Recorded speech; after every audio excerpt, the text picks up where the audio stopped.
और जिस भी धर्म को आप मानने वाले हैं उस धर्म का आप पालन करते करते भी P3Y का प्रयोग कर सकते हैं। यदि आपकी इच्छाएं अपने देवी देवताएं जो भी आपके ईश्वर आते हैं, अगर वहां से आपकी इच्छाएं पूरी नहीं होती हैं तो वो इच्छाएं आप परम जी से मांग सकते हैं। और ये भी नहीं है कि भाई एक बार परम जी से मांग ली तो बस फिर हमें इसी संस्था से या जुड़ा रहना है, क्योंकि ये तो संस्था है नहीं, ये तो टेक्निक है, फ्रीली अवेलेबल है। एक ऐसी ट्रेन है, ऐसा समझ लीजिए कि इसमें जब भी चढ़ना चाहो चढ़ सकते हैं, जब उतरना चाहो उतर सकते हैं। तो जब आपको जरूरत हो तब आप इस विद्या का प्रयोग कर सकते हैं। जब आपको लगे कि नहीं मेरा तो सारा काम बन रहा है, मैं सर्व संपन्न हूँ, समृद्ध हूँ, तो आप इसका प्रयोग नहीं करो। तो P3Y बेसिकली बनाई गई है जो भी मानव के मेन क्षेत्र होते हैं वो होते हैं भौतिक क्षेत्र और आध्यात्मिक क्षेत्र मानव जीवन में, जिनमें आदमी को सफलता की जरूरत होती है या सहायता की जरूरत पड़ती है। तो भौतिक क्षेत्र के लिए P3Y में जो पत्र बनाया गया P2 पत्र, वो पत्र में 11 लाइनों की टेक्निक परम जी ने बताई कि ये 11 लाइन बोल के आप अपनी भौतिक इच्छाएं पूरी कर सकते हो। तो भौतिक इच्छाएं मतलब किसी भी चीज से संबंधित हो, कोई भी भौतिक कार्य हो, जैसे आपकी नौकरी है, आपकी पारिवारिक समस्या है, आपकी पढ़ाई है, आपकी शादी है, आपके बच्चे हैं, आपकी ट्रांसफर है, प्रमोशन है, पैसा है, बिजनेस है, खेती बाड़ी है, कोई भी भौतिक चीज है, और आपकी बीमारियां कष्ट इत्यादि, उनसे आपको राहत चाहिए, उनका इलाज चाहिए, तो वो भी पत्र की जो 11 लाइन है उनमें भौतिक तरीके से आप कर सकते हैं भौतिक कष्टों का निवारण। और तीसरी जो पी है वो परम है, वाई से योग। तो परम योग होता है मानसिक और आध्यात्मिक उन्नति के लिए। तो मानसिक कष्ट कमी के लिए आपको परम योग की जो क्रियाएं बताई वो की जाती हैं। आध्यात्मिक उन्नति के लिए भी वही क्रियाएं की जाती हैं। आध्यात्मिक उन्नति के लिए आपको परम योग की क्रियाएं रेगुलरली करनी पड़ती हैं, क्रियाएं आपको इन्होंने सिखा दी।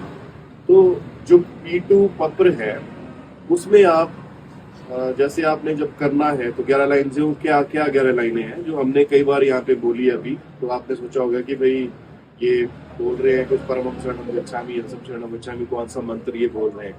तो ये कोई मंत्र नहीं है, ये आपको कहीं पे मिलेगा नहीं, किसी शास्त्र में किसी लिटरेचर में नहीं मिलेगा। ये बेसिकली परम जी ने जो पराशक्ति है विद्यमान ब्रह्मांड में उससे जुड़ने का एक फॉर्मूला बनाया। वो हमको दिया कि आप ये 8 लाइनें शुरू की बोलोगे तो आपकी वो पराशक्ति ब्रह्मांड की एक्टिवेट होगी, वो आपकी बात सुनेगी और उसको आप अपनी बात बताओगे कि भी मुझे क्या चाहिए। जैसे आप मंदिर में जाते हो, कहीं पे जाते हो, तो आप अपना सुखना करते हो या संकल्प करते हो, इच्छा करते हो, तो उसी तरह से आप इसमें भी ये शक्ति को एक्टिवेट करने के बाद अपनी इच्छा बोलते हो और फिर इच्छा के अनुकूल आपको कुछ भुगतान करना पड़ता है। अब भुगतान क्यों? क्योंकि परम जी ने बोला कि जो प्रकृति का नियम है कि कुछ भी पाने के लिए कुछ होना पड़ता है, आपको कुछ एफर्ट लगाना पड़ता है। तो फ्री में कुछ भी नहीं मिलता, क्योंकि सब एनर्जी है, कहीं से एनर्जी आएगी, कहीं को एनर्जी जाएगी। इसी तरह से ये प्रिंसिपल है कि आपको कोई ना कोई एफर्ट लगाना पड़ेगा, कुछ ना कुछ आपको करना पड़ेगा, तभी आपको उसका रिजल्ट मिलेगा। तो इसमें भी यही होता है कि जब आप कोई इच्छा मांगते हो तो उसके बदले में आपको भुगतान करना पड़ता है कुछ, और वो भुगतान किया जाता है 2 रूपों में। एक किया जाता है पैसे के रूप में, दूसरा प्रचार के रूप में। तो पैसे के रूप में जब आपकी इच्छा पूरी हो जाए तभी आप खुद से प्रॉमिस करते हो कि भाई मेरी ये इच्छा पूरी होगी तो उसके बदले में मैं इतने पैसे परम जी को दूंगा। तो वो आप खुद डिसाइड करते हो इच्छा के। अगर छोटी इच्छा है तो आप कम पैसे बोलोगे, बड़ी इच्छा है तो आप ज्यादा पैसे बोलोगे। मान लो आपको अपने व्यापार में 1 लाख रुपए का प्रॉफिट चाहिए 1 महीने, और आप बोलते हो कि मैं 1 रुपया दूंगा, तो वो नहीं होगा। वो इच्छा आपकी P3Y से पूरी नहीं होगी, क्योंकि एक आपको पैमाना बनाना पड़ेगा, एक रीजनेबलनेस देखनी पड़ेगी कि इतना प्रॉफिट अगर मैं लूँ तो मुझे कितना मैं वहां से स्पेंड कर सकता हूँ, कि मुझे कितनी जरूरत है, कितना मैं दे सकता हूँ इतनी प्रॉफिट पाने के लिए। तो मान लीजिए आप कहते हो कि 1 लाख का प्रॉफिट हो जाए तो उसमें मैं 10,000 रुपये परम जी को दूंगा, या 1,000 रुपये परम जी को दूंगा, या 1% दूंगा जितना भी प्रॉफिट हुआ, या 10% हुआ। तो 1 रुपये से लेके जितना आप रुपए बोलना चाहो उतना बोलो, 50% तक और सॉरी, जैसे 1 लाख है तो 50,000 तक बोल सकते हो। अगर आपको परसेंटेज में बोलना है तो 1% से 50% तक कहीं भी आप डिसाइड कर लो, जो आपको कंफर्टेबल लगे कि नहीं इतना मैं दे सकता हूँ अगर ये मेरी इच्छा पूरी हो जाए, तो वो आप डिसाइड करते हो। उसके लिए कोई कहीं पे लिखा नहीं है कि भाई इतने ही पैसे देने हैं आपको। वो जो छोटी इच्छा है कम पैसा, गरीब है कम पैसा, और जो अमीर है ज्यादा पैसा बोलेगा, बड़ी इच्छा है ज्यादा पैसा बोलेगा। उसी तरह से जो 11वां वाक्य होता है इसमें पक्ष की लाइनों में, तो उसमें आपको प्रचार बोलना पड़ता है। तो परम जी ने बोला कि ये विद्या मानव मात्र के कल्याण की विद्या है, तो इसका जितना प्रचार प्रसार आप करो उतना आपको ज्यादा फायदा होगा। परम जी का यही इच्छा थी कि मानव मात्र के दुख दूर हो, सभी लोग इससे फायदा लें। तो इसमें उन्होंने बोला कि आपको कम से कम एक व्यक्ति को सिखाना पड़ेगा, जब आपका काम बन जाए तब। जब काम नहीं बना आपका तो कोई बात नहीं, तो आपको कुछ नहीं करना है। अगर आपका काम बन जाता है P3Y से, तभी आपने एक आदमी को सिखाना है आगे, एक व्यक्ति को। एक व्यक्ति से लेके 10 व्यक्ति, 100 व्यक्ति, 1000 व्यक्ति, लाख व्यक्ति, वो डिपेंड करेगा अगेन आपकी इच्छा के लेवल पे, कि आप कितनी बड़ी आप इच्छा मांगे हो, कितना बड़ा लाभ आपको चाहिए। तो ये सिंपल 11 लाइनें हैं। अब इसमें 11 लाइनें हैं क्या वो? तो पहली जो 8 लाइनें आपको बताई गई, जो परमम शरणम गच्छामि से लेकर सिर झुकाकर परम जी को नमस्कार करता हूँ, ये 8 लाइन्स जो हैं वो वैसी की वैसी ही बोलनी पड़ती है। इसको चाहे कोई मंडियाल बोल रहा है, चाहे कोई केरलाइट बोल रहा है, चाहे कोई साउथ इंडियन बोल रहा है, चाहे कोई अंग्रेज बोल रहा है, वो ऐसे ही बोलेगा। इसमें कोई चेंज नहीं होगा, क्योंकि ये बेसिक फार्मूला है उस पराशक्ति को एक्टिवेट करने का। तो इसका अनुवाद नहीं होगा, इसको ऐसे के ऐसे ही बोला जाएगा। 9वां वाक्य होता है आपका इच्छा वाक्य। उसमें आप अपनी इच्छा अपनी लैंग्वेज में बोलते हो। तो मान लीजिए किसी की इच्छा है कि आज मुझे मानसिक शांति मिले, किसी की इच्छा है कि आज मेरा ये काम बन जाए, मेरे कई पैसे अटके हुए हैं वो मुझे मिल जाए, मेरी तरक्की हो जाए, मेरी प्रमोशन हो जाए, मेरी ट्रांसफर हो जाए, मेरे बेटे की शादी हो जाए। ऐसी कुछ भी इच्छाएं आपकी हो सकती हैं, तो वो आप इच्छाएं उसमें 9वें वाक्य में मांग सकते हैं। और 10वें वाक्य में आपको इच्छा के अनुरूप आपको पैसा बोलना पड़ता है, और 11वें वाक्य में प्रचार बोलना। तो यही 11 लाइन्स है। दूसरा जो इम्पोर्टेंट चीज इसमें ये है कि परम जी ने बोला था कि जो खाएगा उसका पेट भरेगा। तो ये ऐसा नहीं है कि भाई आप किसी और के लिए मांग रहे हैं कि भाई मेरी वाइफ, अगर अनलेस की वो जो दूसरे व्यक्ति के लिए मांग रहे हैं वो बहुत ही छोटा बच्चा है जो खुद से नहीं कर सकता है, या कोई आदमी कॉमा में है, बहुत बीमार है, उसकी ये हालत नहीं है कि वो ये प्रयोग कर सके, तो उन केसेस में आप उनके लिए मांग सकते हो। अदरवाइज जिसको लाभ चाहिए उसको खुद के लिए ही करना पड़ता है। आप सिर्फ उनको सिखा सकते हैं, आप उनको सिखाइए, वो करेंगे, वो मांगेंगे, तभी वो पूरा होगा। आपके बोलने से नहीं होगा कि मैं बोलूं कि भाई विश्व का कल्याण हो जाए, मैं पत्र करता हूँ, तो वैसा नहीं होगा। मुझे विश्व के लोगों को सिखाना पड़ेगा। जिन जिनको मैं सिखाऊंगा, जो लोग करेंगे उनका कल्याण होगा, बाकी लोग तो जो है वो चलेगा सिस्टम। तो बहुत सिंपल, बहुत साइंटिफिक, प्रैक्टिकल टेक्निक है। तो इसकी 8 लाइनें जो शुरू की वो ये है, परमम शरणम गच्छामि, हंसम शरणम गच्छामि, अद्वैतम शरणम गच्छामि, आनंदम शरणम गच्छामि, शरणम शरणम गच्छामि। हे परम जी, मुझ पर कृपा करो, सिर झुकाकर परम जी को नमस्कार करता हूँ। ये होगी 8 लाइनें। ये ऐसी की ऐसी ही बोलनी है। अब इसमें अगर उच्चारण में भी गलती होगी तो भी वो शक्ति एक्टिवेट नहीं होगी। कई लोग परमम को पर्णम बोल देते हैं, कई अद्वैतम को अद्वैत्यम बोलते हैं। तो इस तरह से अगर बोलेंगे तो वो शक्ति एक्टिवेट नहीं होगी। तो इसमें उच्चारण का आपने ध्यान रखना है कि परमम शरणम गच्छामि है तो परमम शरणम गच्छामि ही है। तो 8 लाइनों में कोई चेंज नहीं। 9वें वाक्य में आप अपनी इच्छा बोलेंगे। जैसे मैं बोलता हूँ कि आज मुझे मानसिक शांति मिले।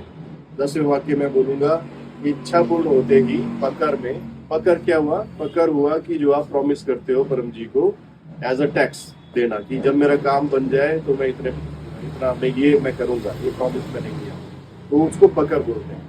तो इतने इच्छा पूर्ण होते ही पकर में 1 रुपया, 10 रुपया, 100 रुपया जितना आपने बोला परम जी को दूंगा। इच्छा पूर्ण होते ही पकर में 1 नए व्यक्ति, 2 नए व्यक्ति, 3 नए व्यक्ति, 1 क्लास, 2 क्लास नए व्यक्तियों को P3Y सिखाऊंगा। तो ये बस इतनी सी विद्या है। अब इसमें ये तो हो गया आप भौतिक इच्छा के लिए कैसे मांगोगे। अब जैसे बीमारी के लिए मांग सकते हैं आप। जैसे मान लो आप प्रैक्टिकली करना चाहें तो किसी को अगर सिर में दर्द हो रही है, कुछ छोटी मोटी बीमारी है, तो इसका आप घर बैठ के इलाज कर सकते हैं। आपको कई बार सुविधा नहीं होती है डॉक्टर के पास जाने की, कई बार रात होती है या क्या होती है, टाइमिंग ठीक नहीं है, बहुत दूर है, कोई गांव है, वहाँ पे सुविधा नहीं है, तो वैसे स्थिति में भी आप घर पे बैठे के अपना इलाज कर सकते हैं। तो उसके लिए आपको पप्पर जल बनाना पड़ता है। पप्पर जल बनाने के लिए अगेन आपको जैसे कोई भी आप गिलास ले लीजिए, आपका गिलास साफ होना चाहिए, साफ हाथ, साफ गिलास और साफ पानी। तो आप पानी लेके उसमें देखेंगे पानी में, और देखते हुए आप ये लाइनें बोलेंगे। जैसे मैं बोलूंगा मेरे पीछे आप बोलेंगे, परमं शरणं गच्छामि, परमं शरणं गच्छामि, अंशं शरणं गच्छामि, अंशं शरणं गच्छामि, अद्वैतं शरणं गच्छामि, अद्वैतं शरणं गच्छामि, आनंदं शरणं गच्छामि, आनंदं शरणं गच्छामि, चरणं शरणं गच्छामि। चरणं शरणं गच्छामि। हे परम जी, हे परम जी, मुझ पर कृपा करो, मुझ पर कृपा करो, सिर झुकाकर सिर झुकाकर परम जी को नमस्कार करता हूँ। नमस्कार करती हूँ। इस पानी में इस पानी में अपनी शक्ति दो, अपनी शक्ति दो, मेरा कष्ट मेरा कष्ट कम हो। कम हो। इच्छा पूर्ण होते ही इच्छा पूर्ण होते ही पकड़ में 10 रुपए 10 रुपए परम जी को दूंगा। परम जी को दूंगी। इच्छा पूर्ण होते ही इच्छा पूर्ण होते ही पकड़ में 2 नए व्यक्तियों को 2 नए व्यक्ति को बीच रिवाई सिखाऊंगा। ये बोल के आपने पी लेना है पानी। अब 10 रुपए मैंने इसलिए बोला कि अब 10 रुपए के बजाय 100 रुपए भी बोल सकते हैं। अगर ज्यादा बीमार है, बुखार इत्यादि है, तो 100 रुपए भी बोल सकते हैं। तो इस तरह से आप बोल के बना के घर पे बैठ के पी के आप लीजिए, आपको रिलीफ मिलेगा। उसके बाद अगर आपको लगता है कि नहीं थोड़ा सा कम तो हुआ पर पूरी तरह से खत्म नहीं हुआ, तो आप दोबारा से बना के एक घंटे के बाद दोबारा से बना के ऐसा पप्पर जल पी सकते हैं।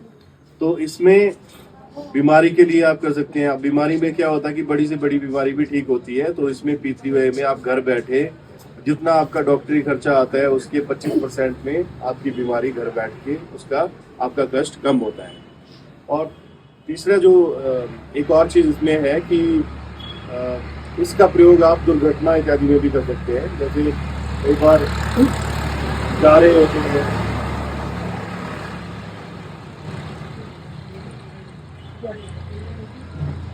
कई बार हम ट्रैवल कर रहे होते हैं, गाड़ी चला रहे होते हैं, कुछ भी कर रहे होते हैं, तो एकदम से एक्सीडेंट हो जाता है। तो उस ऐसे घर से अगर निकलने से पहले हम अगर पकड़ करके निकलते हैं कि हमें हमारी यात्रा सुखद रहे, कोई एक्सीडेंट ना हो, तो हमारी रक्षा होती है। और इसमें जैसे साहित्य भी मिलता है, तो इसमें परम रक्षक है, तो इसको एम्पावर किया जाता है। इसको अगर आप अपने साथ रखते हो तो आपकी दुर्घटना इत्यादि में बचाव होता है। और ये हमने बहुत लोगों के साथ देखा हुआ है, पर्सनली भी एक्सपीरियंस किया हुआ है। बहुत से एक्सीडेंट में मेरी खुद की भी रक्षा हुई है, आग इत्यादि से भी रक्षा हुई है, एक्सीडेंट में रक्षा हुई है। तो बहुत मतलब कॉन्फिडेंस आता है। जैसे हम कहीं पे जाते हैं तो कई बार स्टेज फ्राइट होता है, कई बार किसी से मिलने में थोड़ी देर वो झिझक लगती है, तो इससे कॉन्फिडेंस भी आता है। तो इसको जो भी वो आपको बता देंगे कि ये क्या क्या लिटरेचर है, कैसे कैसे इसका यूज करते हैं। परंतु दुर्घटना में भी आप इसका P3Y का प्रयोग कर सकते हैं। तो मेरा पर्सनल एक्सपीरियंस जो है P3Y का, तो सभी क्षेत्र में है जीवन के, परंतु जो बीमारी के क्षेत्र में मेरा है उसमें मेरी मेजर जो बीमारी थी पूरी बवासीर की, ब्लीडिंग पाइल्स की, तो वो पप्पर जल पीने से मेरी क्योर हुई है। और अभी भी मैं डॉक्टर के पास जाता हूँ तो बोलते हैं कि भी आपको ऑपरेशन करवाना पड़ेगा, बट मुझे कोई तकलीफ है नहीं तो मैं करवाता नहीं। तो मेरे कोई भी तकलीफ नहीं है पिछले 15-16 साल से। तो सिर्फ पप्पर जल से ही का प्रयोग करके मेरी बीमारी ठीक है।